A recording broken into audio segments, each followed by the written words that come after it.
Last week, on May 12th, Prime Minister Modi took to the podium with an unusual request. He asked Indians to stop buying gold for a year, cut back on overseas travel, and help conserve the country's dwindling foreign exchange. 2 days later, on May 14th, New Delhi followed words with action, slapping gold and silver imports with a tariff hike from 6% to 15%. Why is Modi so desperate to get Indians off their gold habit? The short answer: India's foreign reserves are bleeding out. The rupee is under the kind of pressure that keeps central bankers awake at night, edging toward a psychological line in the sand that the government cannot afford to let break. This is a last-stand currency defense. This situation illustrates a fundamental truth: private gold stockpiles don't count as national reserves.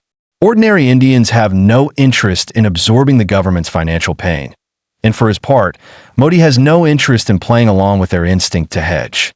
Over the past year, the rupee has been Asia's worst-performing major currency, losing nearly 11% of its value against the dollar. The swings have grown wilder by the month, and the pace of decline keeps picking up. The day Modi spoke, the dollar punched past 95 rupees, a new all-time low. By the time this piece was written, it had already cleared 96. At the current rate of deterioration, 100 rupees to the dollar could arrive within months. That number matters far beyond the math. Markets are still run by people, and people respond to round numbers. The moment 100 flashes across screens, it will ignite a domestic firestorm over who is to blame and give international markets a fresh reason to doubt India's financial footing. To keep the rate from hitting that wall, the Reserve Bank of India has been burning through reserves. It net sold $32 billion propping up the rupee through all of 2025. Since January, the pace has only accelerated. The RBI has already spent over $43 billion in the first 3 months of 2026 alone. The RBI has also been running a massive book of forward foreign exchange short positions. Think of it as writing post-dated checks. You don't actually spend the cash now, so your reserve figures look healthier than they really are. Market estimates put the total accumulated forward short book at over $100 billion. Late March brought another extraordinary move. The RBI abruptly tightened rules on rupee derivative trading, forcing commercial banks to unwind positions. Indian financial institutions reportedly absorbed somewhere between 40 and 60 billion rupees in losses. All of it in service of the same goal: keeping the exchange rate alive. India's foreign exchange reserves rank 4th in the world, currently sitting around $700 billion. That sounds like a lot, but the primary job of those reserves is to cover foreign debt payments and keep trade flowing. If you burn through them propping up the currency, everything else seizes up. And there's a critical backdrop here. India is a net debtor nation. Total external debt at the end of 2025 stood at roughly $765 billion. Of that, about 43%, around $330 billion, matures within the next 12 months. Then there's that forward short book of over $100 billion that eventually needs to be settled. Strip out all those obligations, and the Modi government has perhaps $200 to $300 billion it can actually deploy. Even it can't all go toward currency defense. You need dry powder for everything else that might go wrong. That's precisely why India has been running up forward positions. It needed to fight a $100 billion currency war without the cash on hand to do it. There's a cold logic to currency markets. Neutral money flows to whichever side looks like it will win. The moment you have to borrow to hold a line, your opponent can borrow more neutral funds to break it. Every intervention the Indian government makes generates excitement among forex traders. They soak up India's dollars, let the rate stabilize for a few weeks, then push again. Holding the 100 rupee line is getting more expensive by the cycle, which is why Modi has started looking for levers outside the financial system. The gold and silver tariff hike is one of them. Restricting gold imports isn't a new idea in India's playbook. Every time the country runs into economic trouble or a foreign exchange squeeze, this move comes off the shelf. That's because gold occupies an almost unparalleled place in Indian life. It's the nation's favorite consumer purchase and the savings vehicle most trusted by ordinary people. If you've watched any Indian film or scrolled through Indian social media, you've seen it. Middle-class women draped in gold from head to toe. Wealthy men wear it too, as a marker of status. At upper caste weddings, tradition dictates that the bride receives gold jewelry, the groom gold bars. The cultural roots run deeper than aesthetics. Traditional Indian society has long placed women at a disadvantage. A particularly punishing custom requires brides' families to provide large dowries, while the bride herself must marry into a higher caste. But the same tradition holds that a woman's jewelry is entirely her own property, untouchable in a divorce. Gold, in other words, is one of the few financial assets a woman can actually count on. So Indian families hoard it. The World Gold Council estimates that Indian households have accumulated roughly 25,000 tons, a conservative figure. Some put the total at 50,000 tons. Whatever the real number, no one disputes that Indian households hold more private gold than any other country on earth. They may hold more than all the world's governments combined. With gold prices surging over the past 2 years, Morgan Stanley and UBS now put the value of Indian household gold somewhere between $3.8 trillion and $4.5 trillion. That's more than half of total Indian household wealth, an equivalent to 175% of the combined value of all Indian bank deposits and equities. India mines less than a ton of gold a year domestically, so every ounce of domestic demand is met through imports. Before 2011, India was the world's largest gold importer. China eventually overtook it, but India's absolute import volumes have kept climbing, now running at 700 to 800 tons annually. Gold is hard currency, nearly impossible to trade for rupees, so every ton imported drains foreign exchange. Gold is now India's second largest foreign exchange cost, trailing only oil. In April alone, India's merchandise trade deficit hit $28.3 billion. Oil accounted for $18.6 billion, gold for $5.6 billion, and everything else combined barely scraped past $4 billion. Factor in the inevitable smuggling, and the real foreign exchange drain from gold is even higher. If gold burns through so much foreign exchange, you might ask, why not cut oil imports instead? Oil costs 3 times as much. The answer is that India can't. The country is staggeringly dependent on imported energy. Domestic production covers only about 11 to 12% of its needs. China, with its enormous industrial base, still manages 28% self-sufficiency. As global oil prices rise, India actually needs to import more, not less, to avoid being caught short later. Gold, by contrast, has no effect on industrial output. Cutting it mainly upsets voters. Which brings us to the political calendar. On May 4th, elections wrapped up in 5 Indian states. The BJP scored a historic landslide in West Bengal, strategically the most important prize, capping off a strong run that included a Delhi victory last year. Modi is locked in his governing majority. With no major elections on the horizon, he now has room to make unpopular short-term calls in exchange for longer-term stability. Alongside the gold tariff, he has also pushed up domestic fuel prices significantly. Note that the 6% gold tariff he just junked was itself only introduced in August 2024. Before that, the rate was 15%. If the rupee weathers this storm, expect the tariff to come back down before the 2028 election cycle. The gold standard is long dead. India is hardly a wealthy country. So why does it sit on more private gold than anyone else on earth? Beyond history and tradition, the answer is straightforward. Indians don't fully trust the modern state's financial plumbing. For most of India's population, the mental model of money was formed in an agricultural society that changed only recently. For a long time, roughly 70% of gold purchases in India were jewelry, with 30% going into bars and coins as a pure investment. That ratio has been shifting. Investment gold hit 40% in recent years. In the first quarter of 2026, it crossed 50% for the first time, overtaking jewelry. Indians are beginning to think about gold differently. As an investment, gold's pitch is simple. It holds its value across centuries of history, and it won't melt away during inflation. The drawback is that it earns nothing No interest, no dividends, no reinvestment. Over long enough time horizons, gold actually tends to underperform even basic bank deposits. But that calculus only makes sense in a society where the financial system actually delivers normal investment returns. If the whole system is underdeveloped, there isn't much foregone upside to worry about.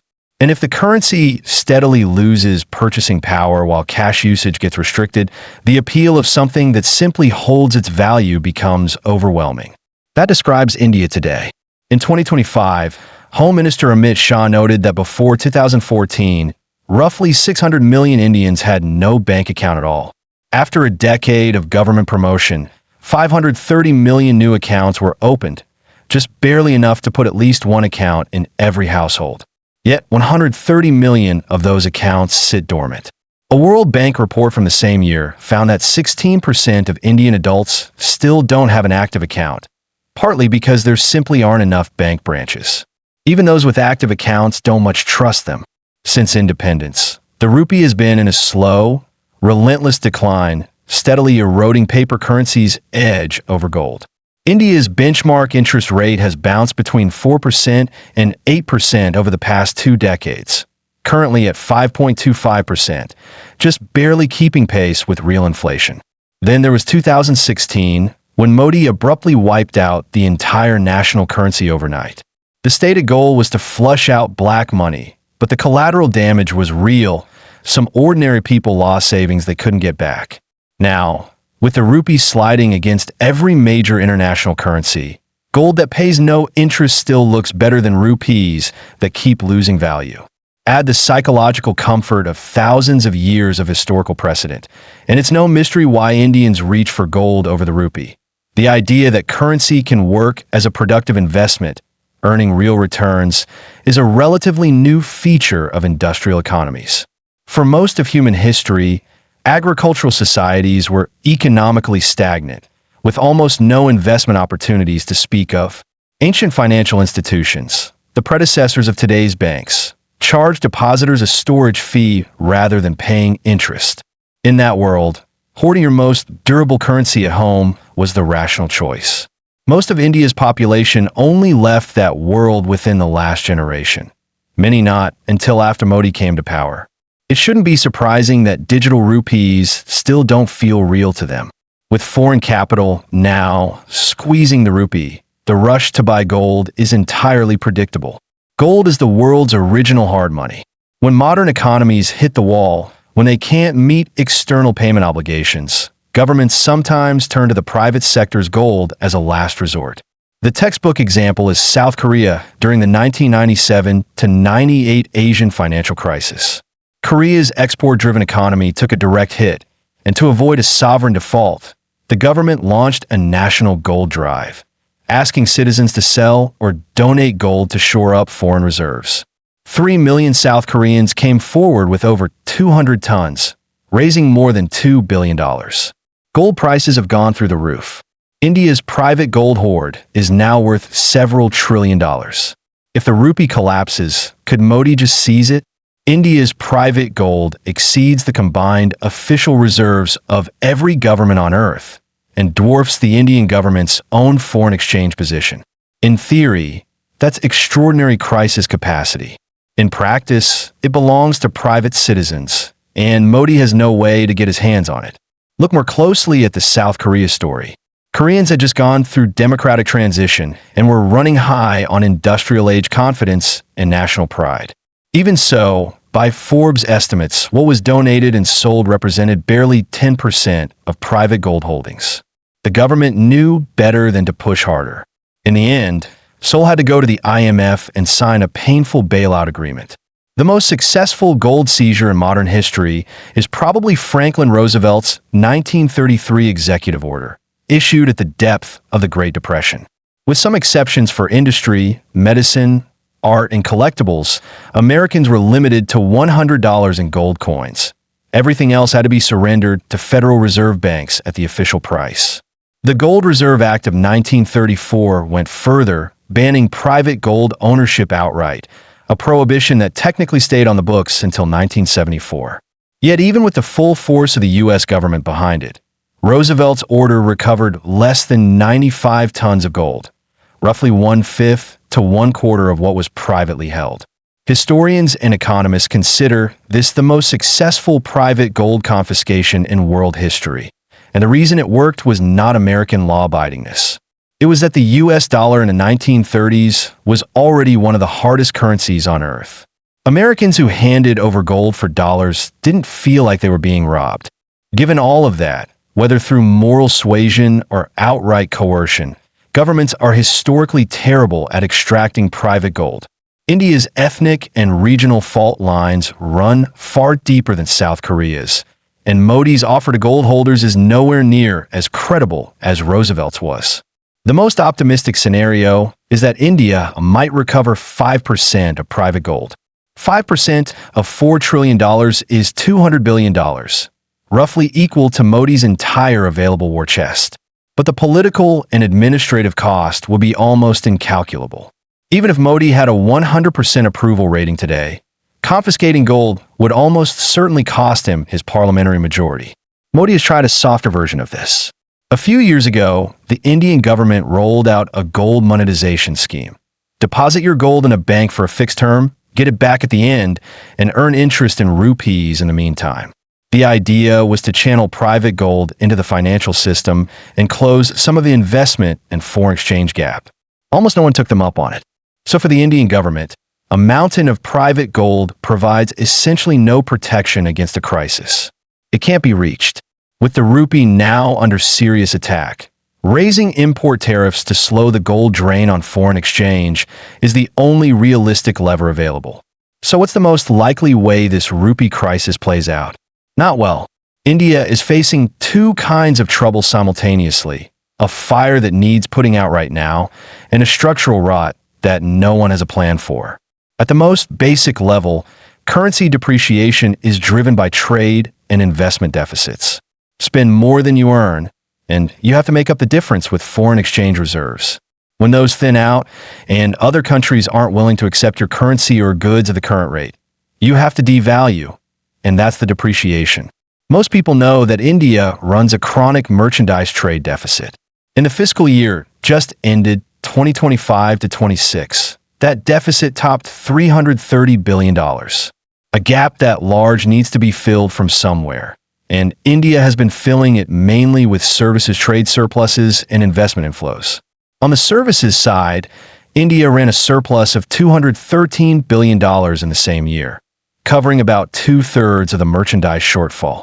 Remittances and foreign investment make up most of the rest. India has actually done well on both fronts in recent years. Remittance income in 2025 was around $125 billion by third-party estimates, or over $135 billion by the Reserve Bank's own count. Add net foreign investment, and India's foreign exchange balance was solidly in surplus. Back in the early 1990s, India's reserves nearly hit zero. Building several $100 billion from that baseline is a real achievement and part of Modi's legacy. But India has badly fumbled the narrative needed to keep investment coming. A few years ago, international capital was willing to bet on India even without hard evidence of returns, because China had built the template. India, large population, cheap labor, surely it would be the next China. Even if you weren't making money yet, you needed a seat at the table. The last few years demolished that story. The reason foreign capital made money in China turns out to have nothing to do with population size or wage levels alone. And sitting right next door to India is Bangladesh, where labor is cheaper still, with no shortage of workers. India's claim to be China's natural heir doesn't hold up anymore. The May 2025 India-Pakistan conflict sealed the shift. India lost the air battle, demonstrating that China, with only modest support for its thoroughly decrepit ally Pakistan, could land a serious blow on India's military. From roughly that moment, the rupee entered its latest slide. On the ground, India has long been hostile territory for foreign companies that actually try to build something there. The result is that most foreign capital flows into India through the securities markets, buying stocks, funds, bonds, or extending loans, rather than setting up real operations. That structure has one obvious appeal for India: Domestic companies stay in control of domestic industries. But it creates a serious vulnerability. Capital without hard assets in the ground can leave in a day. Securities can be liquidated in the open market. Since last year, an estimated tens of billions of dollars have quietly exited India, dragging reserves down with them. Last August, the U.S. brought India into its trade war, delivering another hit. There's a counterintuitive point worth making here. India's total foreign trade as a share of GDP is low by the standards of major economies, yet the Indian economy is extraordinarily dependent on trade. The reason is structural. India's industrial base is weak, so it depends heavily on imported equipment, components, and energy. Run out of foreign exchange, and domestic production doesn't slow down, it stops. On the other side, excluding remittances, India runs a current account deficit and needs investment flows to keep the books balanced. If foreign investors or creditors shift even a fraction of their exposure away from India or demand higher rates when India rolls over debt, the foreign exchange arithmetic falls apart fast. There's that principle again. If you can't fend off speculative shorts, the shorts will eventually come for you. India can't afford to imagine what happens if investment confidence evaporates, which means that confidence will evaporate the moment a credible shock gives it permission to. All it takes is a starting pistol. In 2026, that pistol fired. The U.S. struck Iran, and the Arabian Sea, India's backyard, became a war zone. India had long relied on cheap, nearby Middle Eastern oil.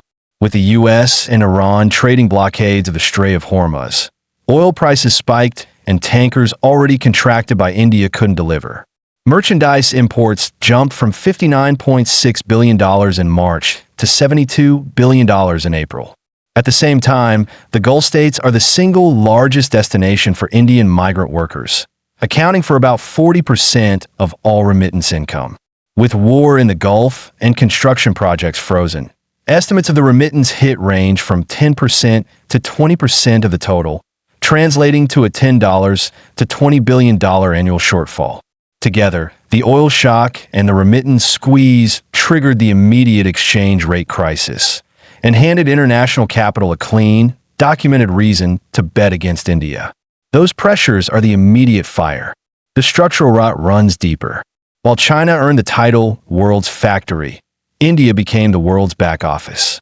Inheriting cheap labor and widespread English from the colonial period, India built a global franchise in remote outsourcing. Software development leads the way, followed by business services, call centers, back office operations for Western companies, and then white-collar outsourcing like accounting and legal work, mostly at the entry level. Together, these categories account for more than two-thirds of India's services exports. Getting other countries to pay you for services delivered remotely is genuinely impressive. But the AI employment crisis hits the service sector hardest, and customer service above all else. One data point tells the story. In 2024, 57% of enterprises had already made AI customer service a core component of their operations. Every consumer grumbles about fighting through automated menus to reach a human being, but the economics are brutal. AI handles routine queries for almost nothing. Looking at the official numbers, India's services trade seems resilient. Exports still grew by over 10% last year despite AI's advance. But anyone following recent AI developments knows this is a lag, not a reprieve. Communication habits and switching costs just haven't caught up yet. A telling signal: virtually every Chinese university outside specialist language institutes is cutting foreign language majors this year, especially interpretation, because the need is disappearing. India's dream of dominating global services on the strength of a slight English language edge is over. Speculative capital has reached its verdict. India's exchange rate crisis is not a blip caused by the Middle East war. It is more likely the opening chapter of a prolonged decline. Unless India can produce its own NVIDIA or TSMC, something that demonstrates it can capture the AI dividend before the service industry hollows out, global capital will line up against Modi, betting he cannot hold the rupee together. In a currency war you are likely to lose. The more you spend defending the line, the worse your eventual losses. When that day comes, The gold sitting in ordinary Indians' homes will finally matter, but not in the way anyone hopes. India has thousands of miles of coastline, and gold is small, dense, and easy to hide. Modi's tariff hike will almost certainly push buyers toward the black market rather than away from gold altogether. He has no better options.